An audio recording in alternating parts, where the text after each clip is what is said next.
just the back and forth momentum flop, and there's a big rock. Here comes Romero, but a pull counter. There we go. We have the champion, ladies and gentlemen. All right, what's good, everybody? We're heading back up with the What If series. Our opponent chose Islam Makhachev, so we decided to go with Bobby Green. Bobby Green, of course, as you guys know, he got finished by Islam Makhachev in round 1. He took the fight on 10 days' notice, did not go his way. But what's funny is that a couple fights after, he takes his losses, he gets some wins, he submits Tony Ferguson, and then he KOs a really, somebody that looked like he was going to be the future of the division, and Grant Dawson, who was, I believe, 20-1 at the time. Bobby Green flatlines him. Absolutely. There's a timeline that exists where Bobby Green gets a victory against Islam Makhachev. Let's see if we can make that happen. Because if there's a timeline that exists where Bobby Green can submit Tony Ferguson, albeit one that was on a losing streak, we can try to go and defeat Islam Makhachev, whether by KO or submission, depending on what this guy has to offer us. So a couple things. We're going to deny this takedown. A couple things heading into that bout for those of you who aren't aware, because we know in MMA, especially MMA fandom, people just look at records and don't know the little details. Bobby Green had taken that fight on short notice, if I am not mistaken, and he was promptly finished on the ground. We get taken down by Makhachev, okay? But, Bobby Green, people were like, oh, maybe he could knock him out. Makhachev has been knocked out before. Sometimes he does have a issue of lunging in with his strikes, and he may get caught by a nasty counter by Bobby Green, and he's overrated, he's not that good enough. A lot of people are already ready to detract Islam Makhachev. I think Dan Hooker fought him on short notice. Now he's fighting another guy, taking him on short notice, but people are hoping that Bobby's going to be the guy to do it. Unfortunately, that was not the case, so that's why we're here trying to get some revenge. And the reason I'm going with Bobby Green is because Makhachev, who was he supposed to fight? He was supposed to fight Beneil Dariush. Who did we showcase for the first fight of the series? Beneil Dariush. Right, so 10 days notice, Bobby Green, ready for action. Still getting taken down now that we have a full camp. We're going to go for the guillotine because Bobby Green, if you guys recall, when I did showcase him, his guillotines are one of his better moves. He has 3 submission wins on his record, and he also uses the submission threat of the guillotine to get opponents off of his legs. See if we can win this transition. No. Unable to. Can't get the arm triangle. The arm triangle being the submission that he got Tony Ferguson with. Now, you guys are probably wondering, well, Bobby Green ain't going to have a chance in hell ever against Islam Makhachev. And,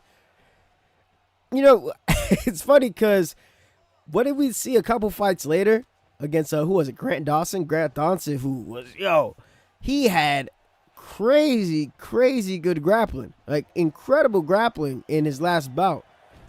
Scramble out of that, and what did fucking Bobby do? Just nail cracked him with a I forgot what hand it was. Cracked him with just a beautiful counter hand and just flatlined him. And like when Bobby go back to the hotel, he's like, man, why could I do that to goddamn Makhachev? He couldn't do that. I think that was only Dawson's second loss in MMA. He was on a crazy win streak. I think it was something like a 10-fight win streak. So it wasn't like Bobby wasn't capable of putting out Makhachev's lights out. It's just that the game plan really wasn't there. Usually what you want to do with grapplers, especially if they're pretty inexperienced with their striking, not inexperienced, I think that's a false thing to say. That happened there. But if you expect them to not be as well-versed as you want to catch them when they're kind of lunging in and trying to force their takedown entries, because what's the whole point of attacking up top? You want to get your opponent's hands to come up. Why do you want their hands to come up? So it makes it easier for you to attack their lower section if you're going for shots traditionally. That, or if you want to break it down to a higher level, you want their hands up so you can initiate a clinch and get underhooks and all that other fun stuff. But that's a whole rabbit hole we can get into another time. But so far, I mean, decent first round. Bobby, he has a nasty snap kick to the body that he utilizes pretty well. And if we watch fights with Conor McGregor versus Chad Mendes, for example, right? Chad Mendes took the fight on short notice.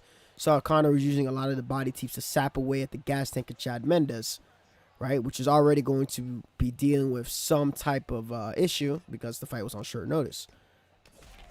This guy's working in twos, so we'll keep that in mind. Another fight where we saw that recently where the threat of the snap kick dissuaded Colby Covington, it's from Leon Edwards. So he wasn't able to make a comfortable entry. And Bobby Green being a very clean switch hitter, you would think that he'd be able to find some angles that he needed to get to, because he's shown that he's able to fight well in southpaw orthodox. He cross shifts pretty well. Nice shot there against his opponents.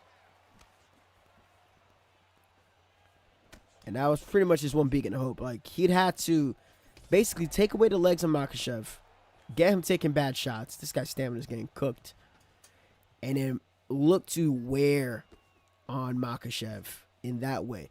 You don't want to overcommit against a grappler that's ready at a hair trigger to take you down. You want to just get them off beat, change their timing a bit. Dude, his stamina is getting destroyed by these denials. The other thing is, too, is like he's whiffing real bad. He's just going 1-2, 1-2, shooting from really far out. Look how much short-term stamina he lost off of that body tube. Still have to be mindful of the power. All right, we got him back up against the cage. Sneaking the body hook. He's going to make this happen. Caught the kick. Nope. Teep him again. It's a very, very, with all the cardio that Makhachev has, to be down to basically lower than 50% in round 2, that's no bueno, my friend. That's no bueno. Especially before any major changes. Wink, wink. Of course, we already had a couple changes with the stamina. This game, he's going to shoot. He's going to shoot. I can smell it. He's going to shoot. That boy going to shoot. All right, you see that? Uh-oh. Yeah. Ah, he denied it. It's okay. It's okay. This is a strong entry regardless. There we go. And we tap him out. We tapped out Islam Makhachev. Let's go. Yeah, I love that celebration. All right.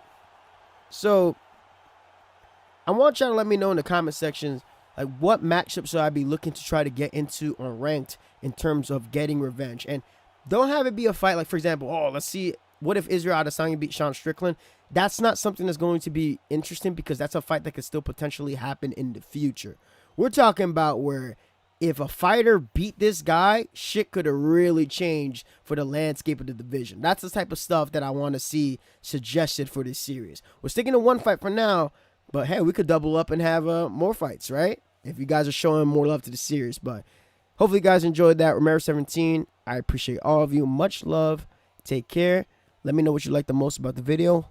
And yeah, we'll have some more content for y'all. Don't worry, I did not forget about Prime Robbie Lawler and Prime Aldo. I just want to make those showcases really, really special, and I'm trying to make them look as good as possible. Stay tuned.